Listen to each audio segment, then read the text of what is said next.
to be motivated is only beneficial to yourself. Find it wherever you can and run away from self-pity as fast as you can. How do you feel when you're holding your baby in your arms? Best feeling in the world, man.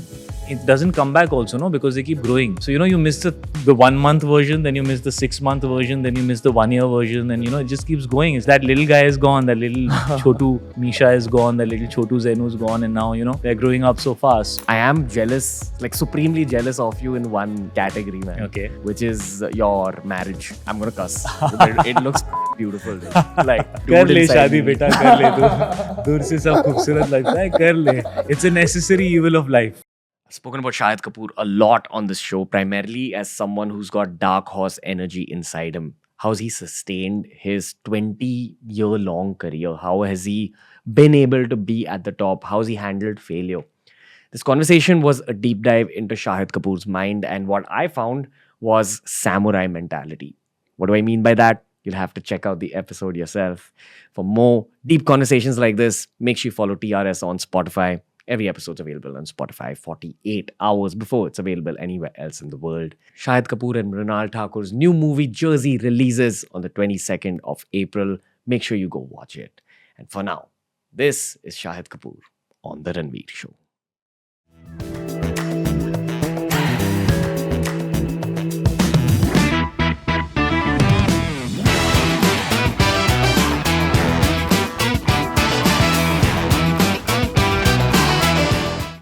Shahid Kapoor, welcome to the Ranveer Show, brother. Thank you so much, brother. Pleasure. How are you feeling? I'm feeling good. I'm feeling great. Nice and relaxed, chilling with you, looking forward to a fun conversation. What are your expectations of this conversation? My expectations? I don't have many. Okay. I'm pretty wide open. I'm happy to do whatever it is that you want me to do. Where do you think it's going to go? If you had to I guess. think it's going to be a conversation as opposed to boring questions with typical answers. So that's actually a good thing. I'm looking forward to that. How does this life feel like? When your movie is going to release and you're in the middle of promotions and you're constantly asked questions and all this attention's on you. What does it feel like for the brain inside? Well, if you're honest and you don't overthink it, it's actually pretty smooth. If you're promoting something that you love, then it's always coming from a good place. And if you're not if you're not thinking about how tired you are, but you're thinking about how many people you can take your film to, then that's a better way of looking at it. Otherwise, it can deplete you. Are you tired?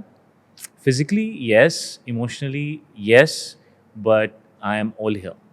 No, I know. That's the energy of TRS. But I'll tell you why I'm asking you this. Sure. So we podcasted with John Abraham recently. Right. And you were mentioned on the show. You Oh, have really? been mentioned on this podcast. Oh, really? Really? Yeah. All right. So great. I think, see, with brands, and you are a brand in the public eye, Right. everyone has a narrative when they view the brand. Okay, and I come from the marketing world. Right. So if I view your brand, for me, and I'm not just saying this, but I actually mean it. Like, I feel like you have like a lot of Darkhorse energy, and we've mentioned that on the show. Yeah. I get that. I agree with you. Yeah. Yeah. And I know there've been like people who've doubted you when you were younger, etc., many stages, but you've come out of that through that same. I think I've place. doubted myself also many times. Do you still doubt yourself? There are moments, yes, when I doubt certain things, but at the same time, I am the kind of person who's very clear and self-assured. I don't think I would have been able to live the life that I live and make the choices that I make and be who I am if deep down I wasn't. But I would say that, at points in time, you start thinking in a flippant manner about how you have thought all through and who you believe yourself to be. You just step away and you feel like, does it make sense? Am I just thinking it, or is that how it is? So those moments happen, but you have to kind of break through those moments. It happens even now, like as you grow older. 100%, man. 100%. Like, okay, give me an example of how it happens now, because you've been in the industry for a while. I'm sure you've seen lots of people come and go. You've stayed, so that's some sort of self-validation. So does it become easier to deal with the self-doubt? I don't look at it like that. I kind of just... Well, validation is an interesting word. It has so many things attached to it. As in, don't you validate yourself ki yaar, I have delivered in the past, I have performed in the past? No, I somehow don't really think so much about the past. Because I already know that. Why do I need to repeat it to myself? Does it help you with dealing with your self-doubt as you've grown older? I accept myself for who I am and where I am. So I am like, the idea is to appreciate everything that you've done, and to also absorb everything that you did wrong, and to learn from that, and to know that you're a man. You've been here for a while. You've done your stuff, but there's still a very long way to go. I asked There's you still about something I wanted to answer. Those Can you repeat it? self-motivation. Self-motivation. It happens in many ways for me. I get very motivated by the people around me. So now that I am 41 and my wife is 27, my brother's 26, my children are 5 and 3, my father's 60 plus. I'm surrounded with so many different phases and stages of life. Like, it's all around me, man. And it's so close to me. I see people who've been working for maybe 10 years, 15 years more than me, who are still successful and doing well. I see people who came 10 years after me who are doing as well and sometimes even better than what I am doing after 20 years of work. I see people who've been here for as long as me, who nobody even remembers. So it's all around you, So motivation comes from so many things around you. To be motivated is only beneficial to yourself. Find it wherever you can, and run away from self-pity as fast as you can. Because the only thing it does is that it gets you absorbed in a negative emotion where you blame everything except learn to make a change which is within, because the only thing that can help you is yourself. So yeah. How do you look so young, bro? Like, for real though. How do you look so young? Is it the vegetarianism? Some changes definitely, but I think eventually it's all in your soul. It's in your heart. It's the emotions that drive you. Like, I focus on my children a lot because there's so much pure energy out there. And it's just unadulterated, raw, beautiful emotion. So it's like I feel enriched whenever I spend time with them. It takes me back to the version of me that I loved the most, which was the child version of me, where everything was amazing. So I just try and focus on that. Physically, I'm pretty disciplined when it comes to sleep. Now, I used to be a complete insomniac, and then I flipped that after I had my kids, because I decided that I need to run my day according to them because they can't run it according to me, right? So I went that way, and so yeah, and I'm vegetarian. I don't drink, and I've been a smoker on and off, but now for a few years I haven't smoked. I think Kabir Singh kind of did it for me. I can't. I'm done, bro. I was done. Do you think about Kabir Singh a lot? I think about. I mean, it's like this huge mountain that I just crossed, or like this huge peak that I came onto. So of course it's right there in my mind, but it's behind me. Yeah. It's beautiful to look back at things that you've done, but don't put them in front of yourself. You meditate I do, yes. every day? I mean, I don't like discussing it too much in detail because I feel like it's something so private. But yeah, that is a big part of my life. It'll help people if you put it out. Yeah, it is a big part of my life. And it's kept you. Best thing you can do. Yeah, 100%. Wake up in the morning, do your meditation, get a workout. You're good to go. You know how like everyone has a biological clock, but for women, people talk about it a lot more. You won't be able to have babies after a certain point. Yeah, sure. I feel like even guys have some sort of a biological clock. Yeah, in terms of you crave fatherhood, you crave stability. Yeah, and for sure. I don't have time for a personal life, but I think about fatherhood a lot as a concept. That's what I want to ask you. Yeah. What's fatherhood like? And why should a man crave it versus when do you know you're ready for it? So I think firstly it's very personal, and I think marriage and being a parent are two things you can never truly be prepared for, because you can't know how to deal with something till you do it. It's like the difference between concepts and reality, theory and practical experience. You can tell somebody how to drive a car all you want, every possible detail, but somebody who's driven it still knows how to do it, even though they might not be able to express how they do it. And that's kind of what parenting is like. Once you get there, you figure it out. How do you feel when you're holding your baby in your arms? Best feeling in the world, man. Best feeling in the world. Nothing like it ever. Like you can't give a reference point. Nothing, and it doesn't come back also, no, because they keep growing.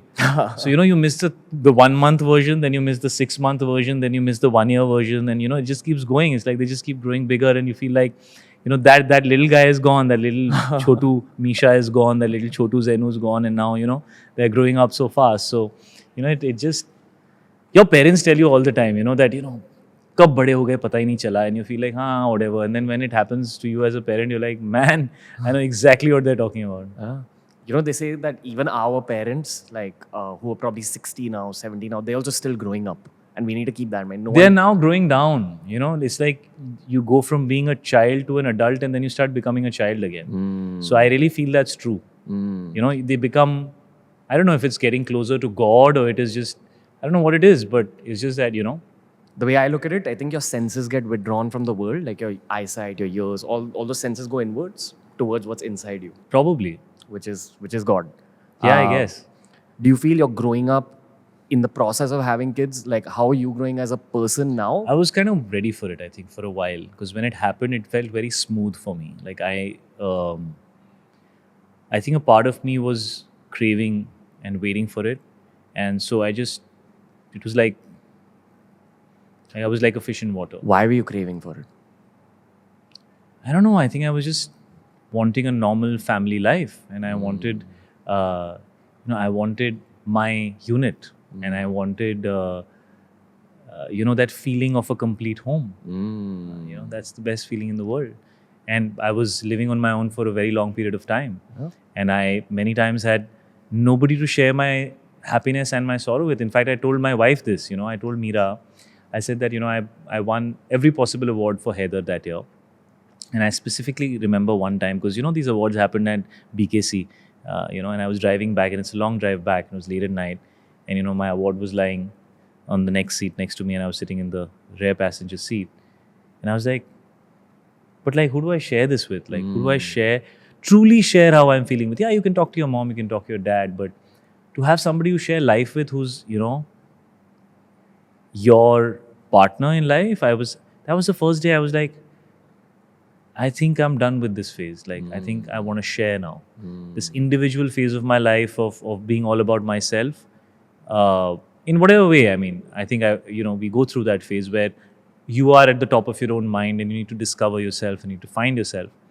I was like, yeah, I need somebody to share now. I was ready for it. Yeah, I think these questions are coming from the same place, man. I'm feeling the same sharing emotion at this stage.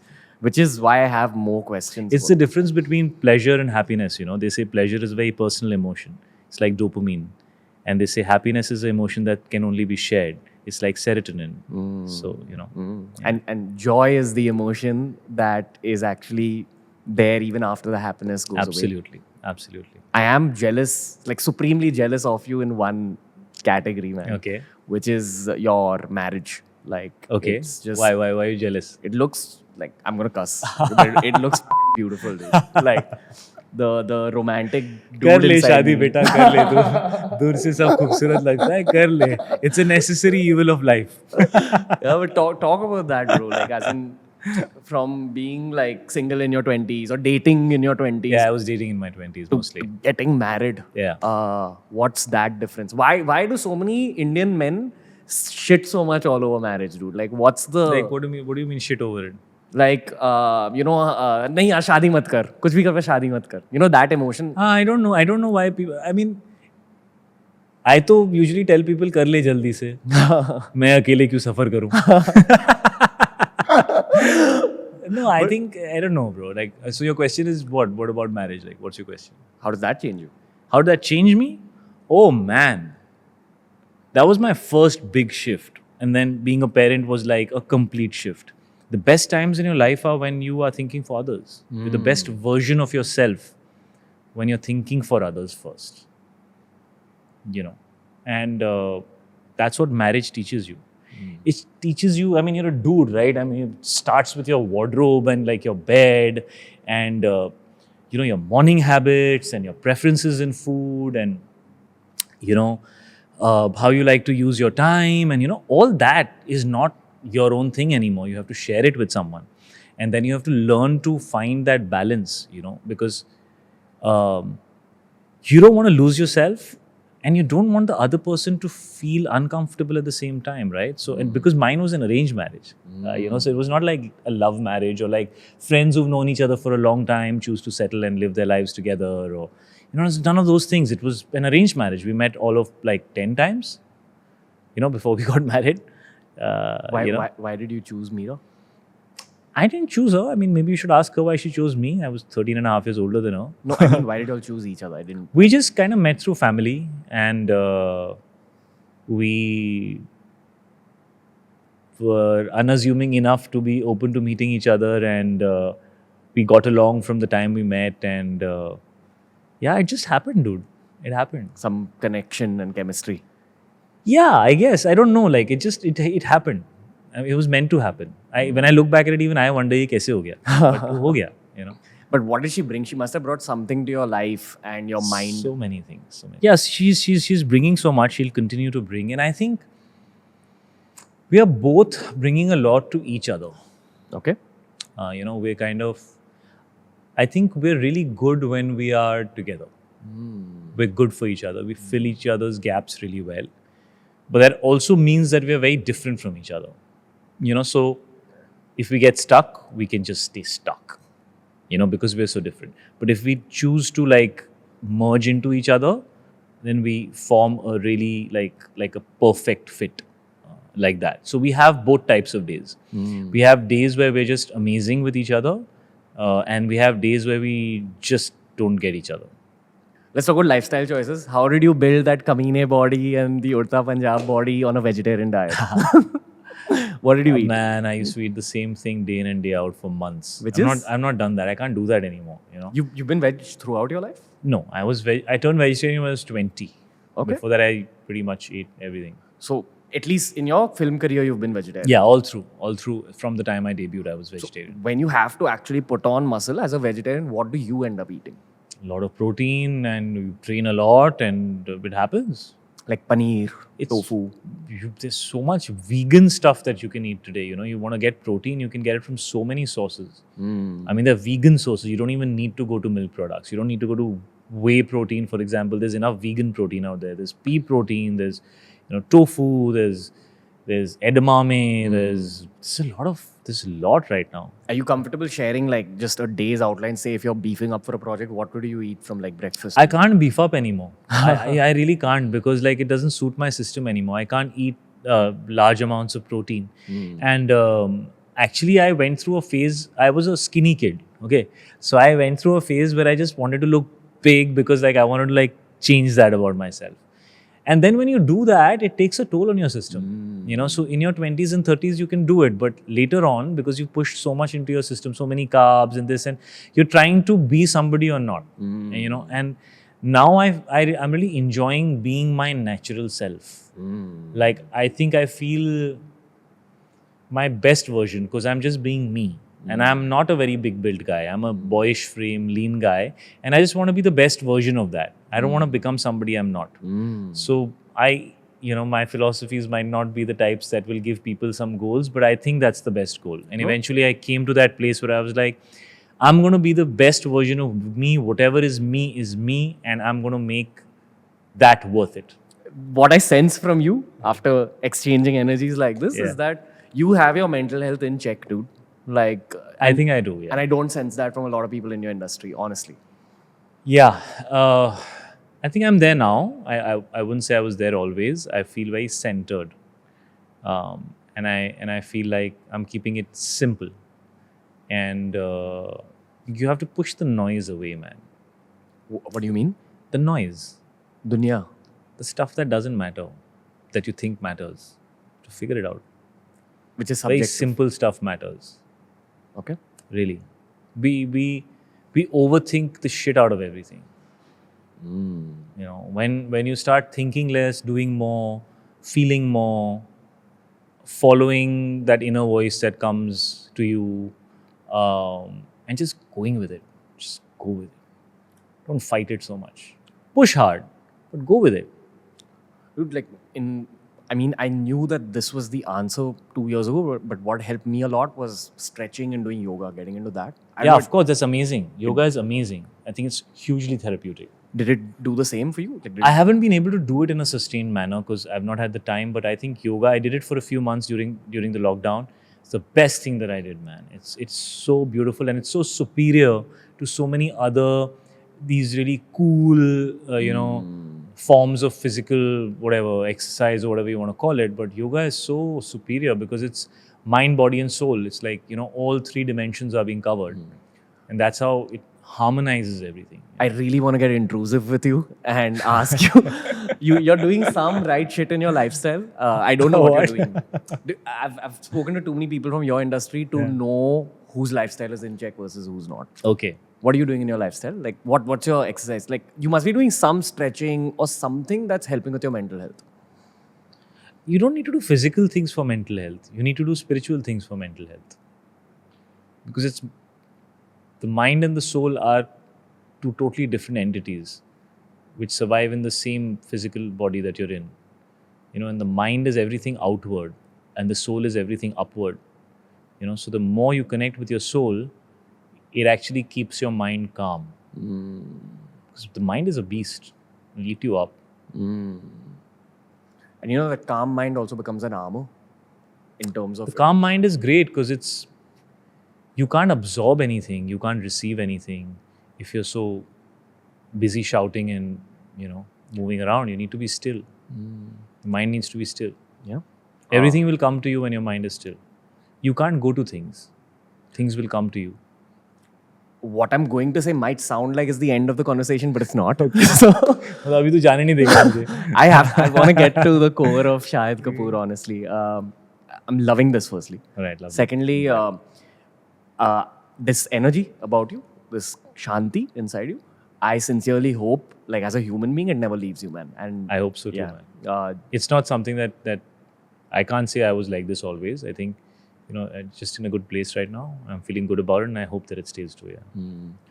The follow-up sawal I have is, what does this level of fame feel like? Because see, you're one of the stars, and there's only position for like there's like 5 or 6 positions open for Indian men in India this way, at the top of Bollywood.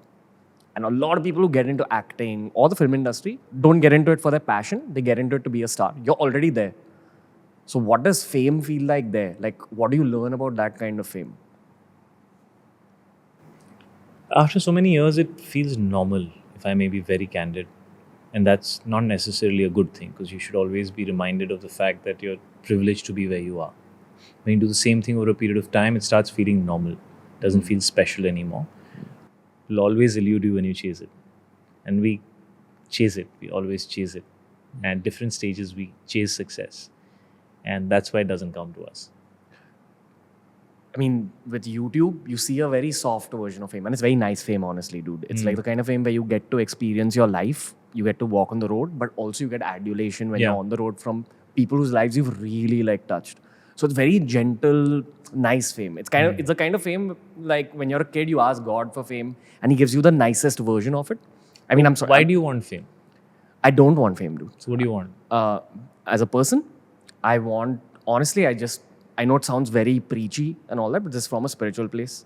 I'm chasing fame because I want to build orphanages, which will happen through money, which will happen through the fame. Like, that's honestly what it is. Nice. But I know my fame is also rising. And the more it rises, the more I sense that people want to take pieces of me away from me. And I know you've been through that journey. Like, you must be sensing some other version of that because every conversation with Nobody can take something you're not ready to give. If you choose a side, stick to that side, it starts getting simpler. Might not get easier, gets tougher, but it gets simpler. Why has Shahid Kapoor, the guy in the Aryans video, become the 41-year-old Shahid Kapoor who's going to be in Jersey? Like, what are the 3 things that have got him? Jersey on the 22nd of April. Yes. Had to plug it, brother. It'll be good. It'll be good. What's the question? How have you become this guy? How have I become this guy? 3 things that made you become this guy. Man, it's a really hard question to answer. A lot of grace of God. Because I'm very thankful for where I am. And I don't think I could have done it without some higher power guiding me through it and bringing me to where I am. A lot of questions, like how you said, you have a lot of questions. I have a lot of questions. And when you try finding answers, your search begins. So I think I'm searching for the truth, and it starts with small things and goes to deeper things, and then it goes to the ultimate truth: why we are here, what is this all about, and karma. You know, just doing right onto your karma, being the best version of yourself. Are you fascinated by psychology as a subject? Not so much, but I think I have a natural kind of tendency of thinking about things which would fall in that category, but I don't chase it as a subject. So the father of psychology is this guy called Freud. Yeah, of course. This guy called Freud. So the guy called Really? Freud. All right, brother. The guy called Freud. The guy okay. called Freud said that, so he studied a lot of minds over the course of his life. And when he was a kid, see, I'm getting carried away in this vibe of yours. But Freud said that everything we are, especially, and this is not exactly what he said, but this is what I understood from like reading about Freud as much as I did. A lot of our behaviors and thought patterns depend on how our childhoods were. Yeah, of Especially- course. They say 90% of your personality is formed in the first 7 years of your life. And the rest of your life, you're just dealing with who you are. Yeah. In the first 7 years of my life, so that made me think of my own life. And I thought, okay, what happened? My parents were hustlers, didn't have the money. They made it. But initially, they didn't have the money. So they were really ambitious themselves. And obviously, that energy went to my sister and myself. And that's why both of us are also like really about putting in the hard work, etc. Secondly, I went to like competitive schools where there was a sports culture, there was a studying culture. And I think that environment made me like a very not competitive person, but very harsh on myself kind of person. And I had to really work out those demons as I got older because it started becoming a lot. Anyway, how I worked it out was I through get it. meditation and Get all it, that. get it. How was your childhood? Like, why did you become so ambitious? I'm not that ambitious. Or maybe I am. I don't know actually. I've not figured that part yet. Childhood was amazing in some ways. It was very difficult in some ways. It was not regular because my parents separated when I was 3, and I stayed in Delhi with my maternal grandparents, and then my mom came to Bombay, and so I came to Bombay, and I had to adjust to a different city, and I didn't have my extended family with me, and so I think I saw a lot in the first 20 years of my life only. You know, when they say that you start discovering your life after you become 20, I think I saw a lot before 20. So that's a large part of who I am. And it's a great part of who I am, because the mind and the heart, see, the mind is so sharp and the heart is so pure that when good questions come at an early age, the search becomes very nice. That's how I would look at it. Do you mind sharing like the most difficult question that came to you? Because I think it'll help people. Why do things happen to me which I am not responsible for? Like, why do bad things happen to me? Because I was a kid, right? So anything that happened which was out of my control, which was a decision which I didn't take, my question was, why is it affecting me? So that was something I used to think about a lot. Okay, why is this happening to me, but I didn't do anything? Like, so why is it happening to me? I'm not even at an age where I can do anything. So why is it happening to me? And that's where, I started understanding the concept of karma and about life and about, consequences, and it's much deeper stuff. But yeah, What would the 41-year-old Shahid Kapoor go say to that kid? you did well, bro. Good job. I'm Any thankful advice? for you choosing the side you did, because I feel good about where I am today. So I think that kid was a good kid. Any Did well. advice for that kid?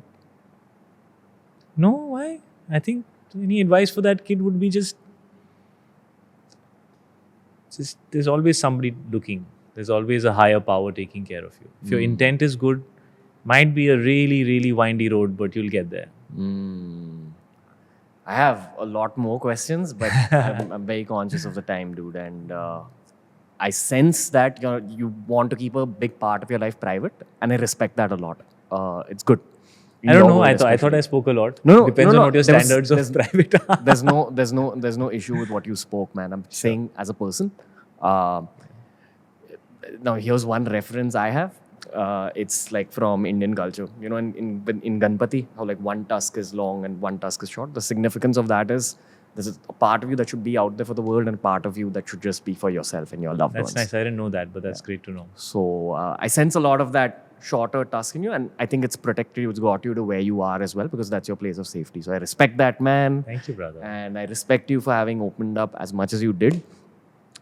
Too many more questions to ask you. Too many more things to tell you. Which I We'll will do tell you. another one soon, brother. Yeah, for sure. Looking forward. Was this good for you?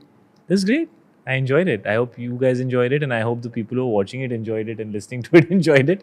I think that matters more. But this was fun. I just want to say thank you, man. Thank you. And sorry about the commotion yesterday. No, not all. I'm sorry. I'm sorry for the delay. Yeah, and the fact that you had to come today. No, nothing like that. It was worth it. I'll be very frank with you. I was just very, I was in like 20 places yesterday. Okay. But when I saw you and when I sensed like the energy in person, in a very brotherly way, my heart melted. I was like, "Nahi, bhai hai." Like, and I get your artist vibe, like in terms of if you're not in the right mind space, I don't want to have a conversation like this. Right. So you have that heart melting effect even on brothers, not just on girls.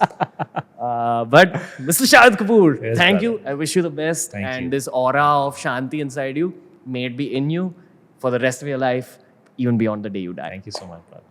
Awesome. Pleasure. Thank you. So that was the episode for today. As with every single episode, I had one single takeaway from this one as well. And for me, it was the concept of stillness. That's why I call it the samurai mentality episode. Because in order to be an efficient warrior who's capable of surviving, who's capable of conquering, who's capable of finding that fighter spirit within his or her own heart, you've got to have stillness inside you first. And that's what I gained from Shahid Kapoor. I also feel he's got a bunch of more podcasts and a lot more perspective inside him. So I want to welcome him back to the Ranveer Show once again. But for now, if this is the first episode of the Ranveer Show that you're watching, why is that, firstly? But secondly, make sure you go follow us on Spotify. Our entire library is available on Spotify. And because we're a Spotify exclusive, every single episode is available on Spotify 48 hours before it's available anywhere else in the world. We've had about 200 such incredibly deep conversations done in the past. Make sure you go check out all our past episodes, be it Bollywood episodes, be it army episodes, be it episodes with astrophysicists and scientists as well. Lots of fantastic conversations have been had, and we're just getting started. Remember to follow TRS. Remember to watch Jersey in theaters on the 22nd of April. This was Shahid Kapoor on The Ranveer Show.